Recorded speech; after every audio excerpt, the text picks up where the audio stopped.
Buenas noches, mi nombre es Gary Ricardo Arano Bendaño. Voy a realizar una exposición sobre los métodos para la obtención de datos del curso de procesos de atención en enfermería. Para comenzar, vamos a analizar los distintos tipos de métodos de recolección de datos que existen. Vamos a comenzar con la entrevista. La entrevista se clasifica en dos principales tipos, la dirigida y la no dirigida. Pero para antes hablar de esto, tenemos que dar a entender que la entrevista es un proceso a través del cual nosotros requerimos como enfermeros una comunicación e interacción a través de nuestras habilidades técnicas para poder entender la situación actual del paciente a través del diálogo. Como ya mencioné antes, tenemos dos tipos, la dirigida y la no dirigida.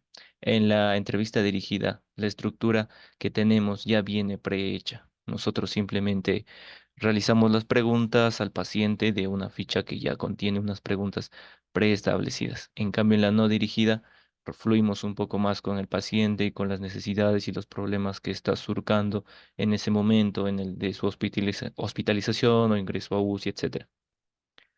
Luego, nosotros continuamos ahora con los tipos de preguntas que existen dentro de la entrevista. Existen varios tipos: abiertas, cerradas, intencionadas y de reflexión. Vamos a comenzar con las preguntas abiertas. Son preguntas que más que nada buscan una respuesta libre y sin limitantes, como por ejemplo, ¿por qué el paciente consumió drogas? Por ejemplo, o qué opina sobre el consumo de drogas, más que para saber su opinión, más que como para forzarlo a una respuesta cerrada. Como ya mencioné, en una pregunta cerrada se busca algo exacto. Por ejemplo, si está casado o no está casado. Sería una respuesta de un sí o un no. O cuántos hijos tiene. En cambio, una pregunta intencionada, lo que nosotros buscamos es una reacción concreta de la persona a esta pregunta. Como por ejemplo, a un adolescente realizarle la pregunta de si está embarazada o no. Esa sería una pregunta intencionada para poder observar su reacción. Luego estarían las preguntas de reflexión. Siempre se utilizan para que la persona tome conciencia de lo que ha hecho. Por ejemplo, ¿cómo se siente al saber que va a entrar a cirugía? Entonces, esa pregunta le va a hacer reflexionar al paciente sobre qué es lo que siente en ese momento y cómo va a afrontar la situación. Pasamos al siguiente. Ahora, como ya mencioné en la diapositiva anterior, en los distintos métodos de recolección de datos, ya tocamos el de la entrevista. Ahora vamos a tocar el método de la exploración física. Como podemos ver a continuación, en la exploración física buscamos la obtención de datos objetivos y la confirmación de datos objetivos que hemos obtenido previamente con la entrevista. Por ejemplo, si el paciente nos ha mencionado que se encuentra tenso o estresado porque va a entrar a cirugía, nosotros a través de la exploración física podemos observar que, por ejemplo, puede presentar la parte baja del abdomen dura porque, por ejemplo, sufre de estreñimiento. Entonces, el paciente, al sufrir nosotros con las primeras preguntas realizadas en la entrevista, suponemos que el paciente está estresado. Entonces, al confirmar estos datos subjetivos, como menciono, a través de una exploración física, nosotros vamos a estar más seguros de qué rumbo tomar o qué rumbo recomendar a través de nuestras notas de enfermería. También se pueden realizar análisis y todo esto se apoya en la observación. La observación permite que nosotros podamos realizar una verificación cefalocaudal de la cabeza hacia los pies, revisando todo lo que el paciente tal vez no pueda observar por sí mismo, debido a la situación en la que se encuentra. Pero para simplificar, la exploración física sería un método sistemático de recogida de datos. Nosotros hacemos técnicas específicas para poder ver para poder detectar el problema de salud en detalle, ¿no?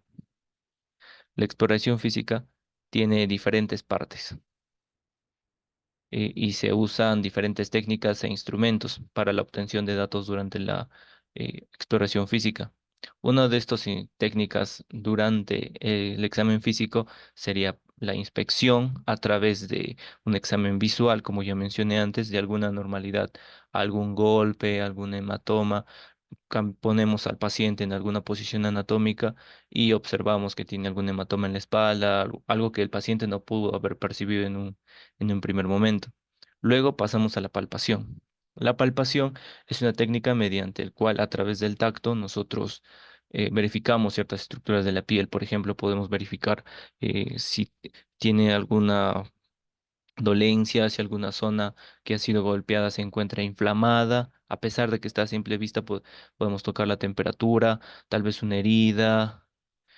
Podemos palpar el vientre para ver si hay dureza en algunas partes. Por ejemplo, en el caso de la apendicitis, el vientre, en la parte de la fosa ilíaca derecha, suele encontrarse duro y al golpear, que es otra técnica que ahora voy a pasar a mencionar, que es la percusión, se logra escuchar que es un sonido hueco porque esa zona se está inflamando y entonces eso permite, este tipo de exploración, la palpación, nos permite llegar a este tipo de conclusiones. Como ya mencioné antes, la percusión también es otro tipo de exploración física a través que se basa en el uso del sonido, a través del cual nosotros, mediante ligeros toques con los dos dedos, tocamos la zona con dos dedos, podemos ver, delimitar el tamaño de la locación, los límites de un órgano. También podemos percibir sonidos sordos, mates, insonoros, timpánicos, dependiendo del órgano que golpeamos, por ejemplo, un pulmón, la caja torácica o un músculo. Eso también es así. También está la auscultación. Por ejemplo, en la auscultación, nosotros podemos escuchar a través del estetoscopio, eh, a través un sonido mucho más nítido y más exacto que se producen en algunos órganos del cuerpo, como por ejemplo en los pulmones. Cuando una persona tiene una neumonía, por ejemplo, y nosotros usamos el estetoscopio para escuchar, apoyándolo en la parte, por ejemplo, en su espalda, a la altura del omóplato, apoyamos el estetoscopio y escuchamos a través de eso, podemos escuchar como si hubiera líquido o algo así. Entonces, algo similar a eso nos ayuda a que nos podamos, a mejorar nuestra obtención de datos. Pasamos como ya mencioné, lo de los sonidos a través de la percusión y gracias al estetoscopio y obviamente con los distintos tipos de sonido, sordos, mates, hipersonoros y timpánicos. Cada tipo de sonido tiene un significado y eso nos va a ayudar a entender mucho más la situación del paciente. Ahora, mencionando un poco más, como dije antes, con la exploración física a través de la exploración cefalocaudal, como dije antes, se inicia a través de la cabeza. Se revisa primero la cabeza, se revisa siempre los ojos, si se dilatan las pupilas, si hay algún golpe en alguna parte del cráneo, si hay algún hematoma, sangrado, en los oídos, dentro de la boca. Luego bajamos hacia la zona del cuello, revisamos si hay algún hematoma. En caso de accidentes de tráfico hay que ser mucho más cauteloso porque puede haber fractura de alguna cervical. Tenemos que revisar si está escuchando bien la agudeza visual, la agudeza auditiva para saber si el paciente está escuchando de manera correcta o si ha recibido algún daño en algún órgano, en alguna parte del oído. Por ejemplo, en el caso de la agudeza auditiva, se inspecciona con un aparato especial que se llama otoscopio. A través de él podemos inspeccionar el oído medio e interno y verificar si hay algún daño, si el tímpano se ha perforado, si se ha roto. Y también tenemos que preguntar si hay vértigo, por ejemplo, porque si hay daño en el oído interno, que está relacionado directamente con el equilibrio de la persona y este presenta daño, quiere decir que el paciente ha recibido daño en esa zona, ¿no? Entonces tiene vértigo porque esa zona ayuda con el equilibrio y la percepción de estabilidad. También revisamos la nariz, si hay alguna ruptura de nariz, en la lengua, si ha sufrido alguna lesión en la lengua. Por ejemplo, es muy común que en accidentes de tránsito las personas se muerdan la lengua o se arranquen pedazos de la lengua debido al impacto repentino que sucede, ¿no? Se revisa la boca, si tiene alguna dificultad al tragar, al hablar o al morder, si los dientes se encuentran en buen estado, si están todos los dientes. Puede suceder que ha recibido un golpe y ha perdido algún diente. ¿Dónde está ese diente? Tal vez el paciente se lo ha llegado a tragar o lo ha expulsado. Luego, como ya dije, pasamos a la garganta. Con el baja lengua revisamos que tenga los tímpanos, que tenga la garganta, toda esa zona en buen estado, que tenga buen color, buena sensibilidad, las glándulas salivales que estén en buen estado. Pasamos a ver el movimiento del cuello, si presenta dolor con algún movimiento. Nosotros tenemos que ver que la glándula tiroides, toda esta zona de la tráquea, todo se encuentra en buen estado, que el paciente no tenga dificultad a la hora de respirar. Luego bajamos al tronco. En la zona del tronco revisamos todo lo que es la parte del tórax, si puede respirar normal, si hay simetría, si presenta algún golpe, algún hematoma, alguna fractura, tal vez en alguna costilla. En el caso de la mujer también se revisan lo que son los senos, si hay simetría, forma, color, si hay alguna cicatriz, se realiza una palpación axilar, por ejemplo, en las mamas, para sobre todo ver que todo esté en buen estado.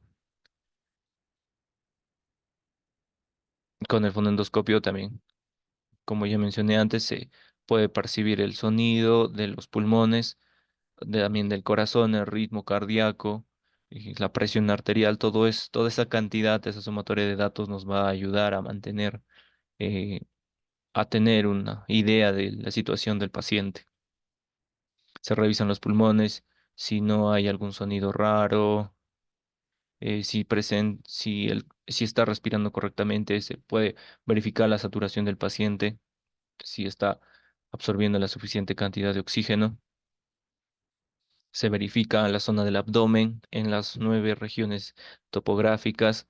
Se verifica una por una para ver si el paciente presenta dolor o alguna molestia, como ya mencioné antes, por ejemplo, en el caso de la apendicitis, paciente en la fosa ilíaca derecha presenta dolor al momento de palpar esa zona y también esa zona se presenta rígida y tiene un sonido mate, un poco más sordo.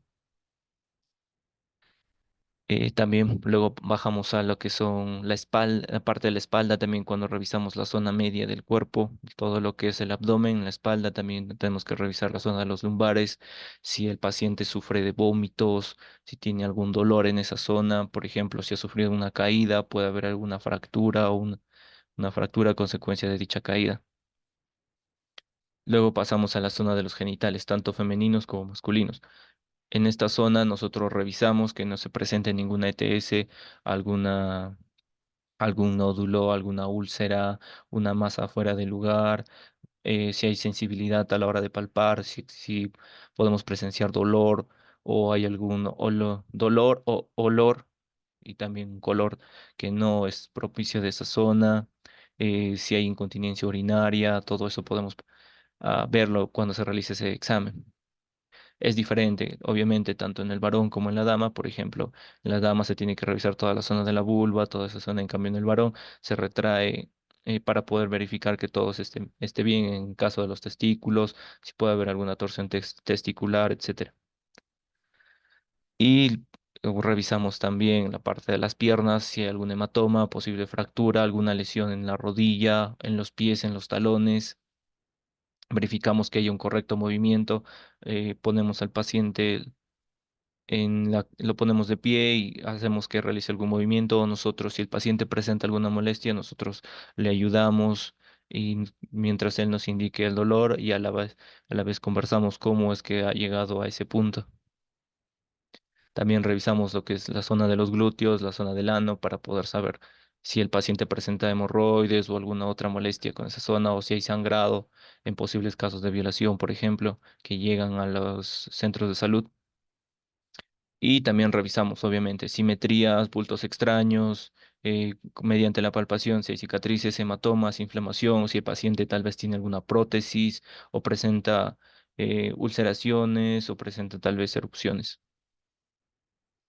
Y luego de haber realizado todo eso a través de todos los pasos que he mencionado, desde la cabeza hasta los pies, y haber revisado minuciosamente a nuestro paciente, nosotros pasamos a realizar una valoración y una validación de datos.